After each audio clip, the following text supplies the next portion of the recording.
Did you go to Nautilus for middle school? Oh my goodness. Oh my goodness. I'm sorry to see you there. I always wondered what happened to you, sir. Oh my goodness. Verdict Form B. We, the jury, find the defendant Daniel Villegas not guilty of ability to pay restitution. Courtroom.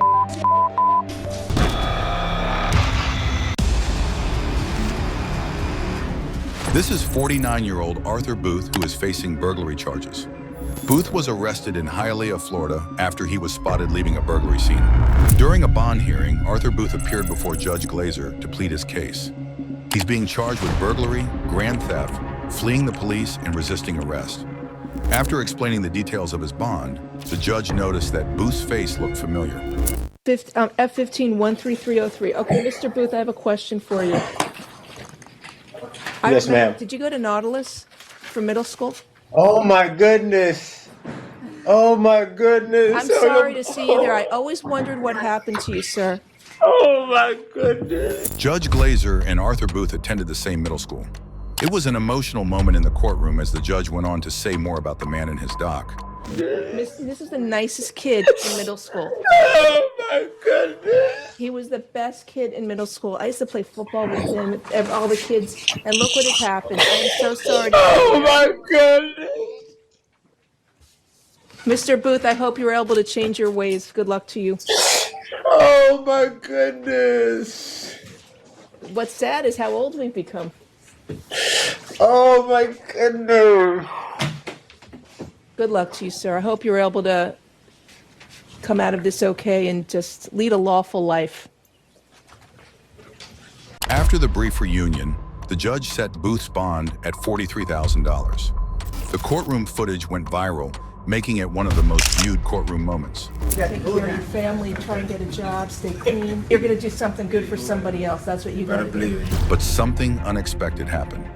9 years later, Arthur Booth was once again in Judge Glazer's chamber on a string of burglary charges.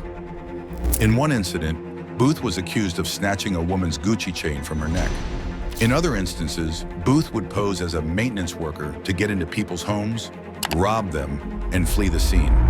When appearing before his middle school judge classmate, Arthur Booth was so ashamed to look at his old friend. Do you like this? Anyway, I can't hear your case, so I'm going to get another judge to hear it, okay? So if you have a seat, somebody else will be here.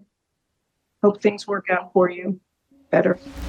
This was not the only time a convict cried bitterly during their sentencing. Take, for example, the case of Daniel Villegas, who was just declared a free man after spending close to 2 decades behind bars for a crime he knew nothing about. In the District Court of El Paso County, Texas, 409th Judicial District, Verdict Form B. We, the jury, find the defendant Daniel Villegas not guilty of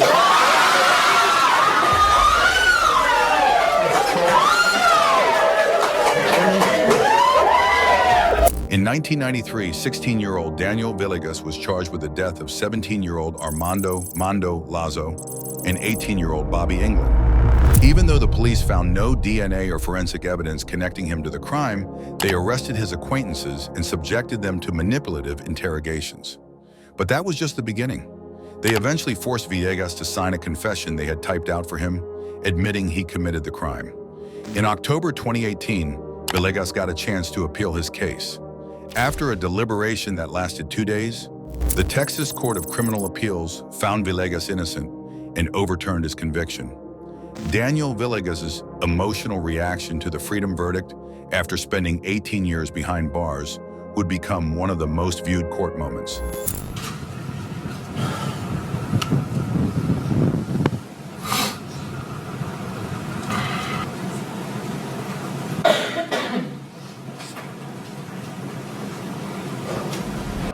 In the District Court of El Paso County, Texas, 409th Judicial District, Verdict Form B. We, the jury, find the defendant Daniel Villegas not guilty of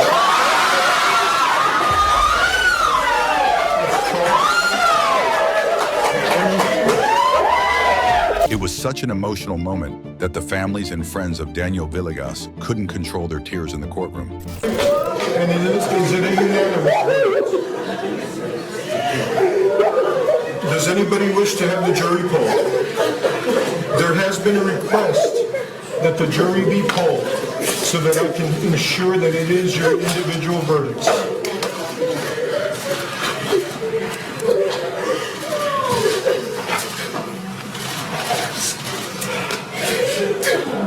In the courtroom was Daniel Villegas' daughter, who wore a top to show solidarity for her dad.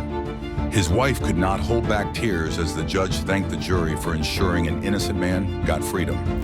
On behalf of the state of Texas, on behalf of the attorneys for the accused, on behalf of the accused, on behalf of my staff, but most importantly, on behalf of your system of justice, thank you for admirably carrying out your civic duty to this great country. You are excused from further jury service. For those who are there, I will be back there shortly. All right.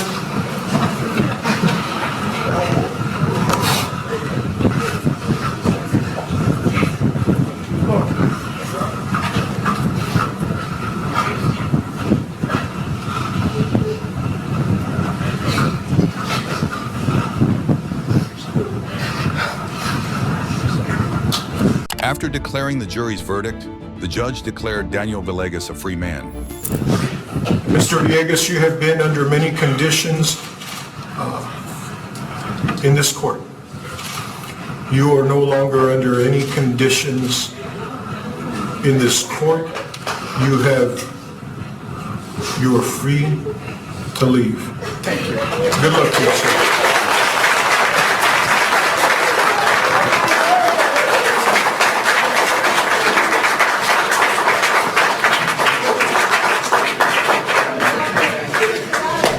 Daniel Villegas gave the entire courtroom a moment to remember.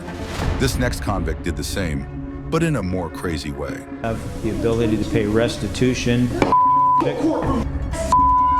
This is Manson Bryant, who was at the Lake County Court for aggravated assault and kidnapping charges.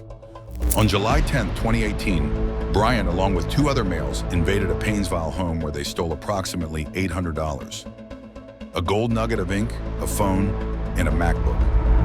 During the court session, Bryant showed remorse and asked to be allowed to make something meaningful out of his life. Last time before this time that I had him, I put him in prison for 4 years for a robbery. He acted out briefly on his way out of the courtroom, and I just let it go. I'm thankful for the opportunity and afforded by the day in court, and I respect the decisions that the juries have made. I alone have the power, to end the cycle of incarceration, and all I ask is for you to give me a meaningful opportunity to still make something out of my life, sir. Manson Bryant, the law allows you to say whatever it is you want me to consider before I sentence you. Is there anything you want me to know? Yes, sir. Your Honor, I know you're very well aware of my history. I made a lifetime of bad decisions. And those bad decisions has caused pain to a lot of people in my family. For that, I am truly sorry. Most of my bad decisions have been driven by my addiction to drugs and to do whatever I can to continue to get high. My ability to stay clean has me to spend most of my life in prison. There's no way for a person to live. That's no way for a person to live. And it's not how I want to finish my life. However, the judge was not moved as he lashed out his verdict. And therefore, the order of serving your prison time would be PRC time first, followed by the gun spec on count 1, followed by the gun spec on count 3, followed by count 1, followed by count 2, for a total of 22 years with credit for 231 days. The court determines that you have or will have the ability to pay restitution. Judge Eugene Lucci was still giving the verdict when Manson Bryant suddenly erupted. Ability to pay restitution. Courtroom, man. You 22 years.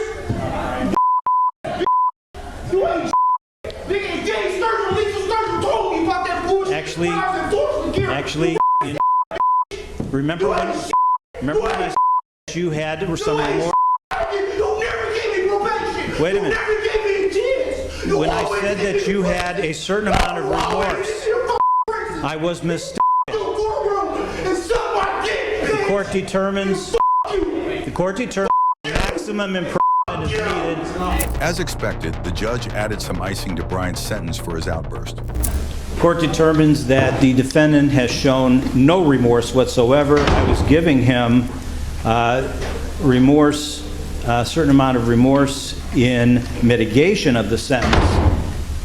The defendant has shown me that he has no remorse whatsoever, and therefore the court determines that maximum imprisonment is needed. The judge added 6 more years to Bryant's sentence, making it a total of 22 years behind bars. If you think this is the only time a convict displayed fake remorse to get a lesser sentence, this next case will leave you shocked. This is Dylan Shoemaker, a 17-year-old accused of murder charges. In March 2013, Dylan Shoemaker killed his girlfriend's 24-month-old baby because he wouldn't stop crying. Dylan was asked to babysit Austin Smith, a 24-month-old baby, while his girlfriend worked her shift at a restaurant.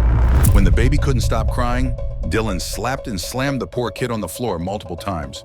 As he walked into the courtroom, Dylan broke down in tears, suggesting that he regretted his actions. I can't take back what was done. I wish I could. I would give my life for Austin. I didn't mean to kill Austin. Actually, I really didn't. I really think I did that. I didn't mean to hurt him. Before the judge gave his verdict, a representative from the victim's family approached the dock to make a statement. This did not have to happen. He had numerous opportunities to get help, to ask for help. He chose not to.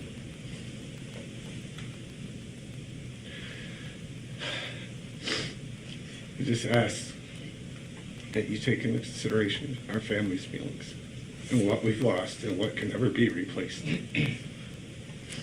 We'll never get our Austin back. Dylan Shoemaker's lawyer fought for the minimum sentence, which was 15 years imprisonment. He argued that the incident could be a result of Dylan being inexperienced with babysitting. Smith was completely defenseless. That's a given. But there were other dynamics at work there, including my client's inability to either control his anger or frustration and his inexperience in babysitting. When Dylan Shoemaker got the chance to address the court, these were his words. As you can see in my school records, I was trying to change my life around. In 2013, I was doing so much better. This completely turned my life. I can't take back what was done. I wish I could. I would give my life for Austin. I loved him a lot.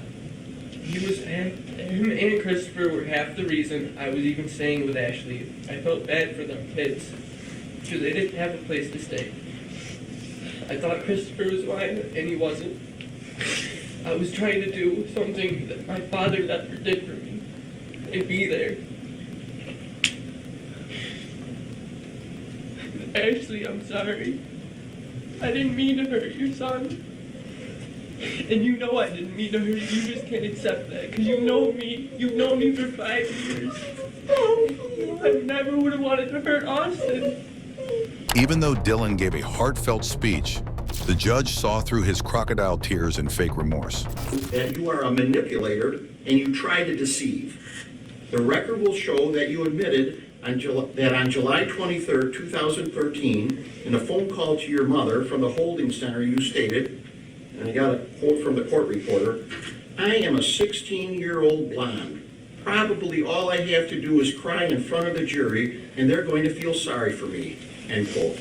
That statement speaks volumes to me. Dylan Shoemaker was sentenced to 25 years imprisonment and is currently serving his sentence in Clinton Correctional Facility. Upon your conviction for the crime of murder in the second degree, that you be sentenced to an indeterminate term of imprisonment which will have a maximum of life, the court hereby imposes a minimum sentence of 25 years. Dylan will be eligible for parole in 2031. Just like Dylan Shoemaker, this next convict blew any chance for leniency. This is Levon Turrentine, a 21-year-old facing murder charges. Back in April 2010, Turrentine was involved in a heartbreaking car accident that claimed the life of an 8-year-old African boy. It all started when he was teaching 18-year-old Brianna Hightower to drive. But things took a devastating turn when, for reasons still unclear, Turrentine took control of the car from Brianna and tragically struck the boy again as he crossed the road. Neither Turrentine nor Brianna were licensed drivers at the time. He was later released on bail, but today he's back in court for possession of marijuana while driving the same car without license. When the judge saw that the person he set free last time was in his dock for a similar charge, he lost it. I told you you were not supposed to drive. So what it tells me is one bad decision after the another. You didn't learn anything. You violated the law again by driving the same car that you already killed somebody with. You were not supposed to be behind that wheel. It's not like I was joyriding or anything, Your Honor. I just went to the Chinese place to get me and my kids something to eat. Did I release you on bail to say that it was on the condition you don't joyride?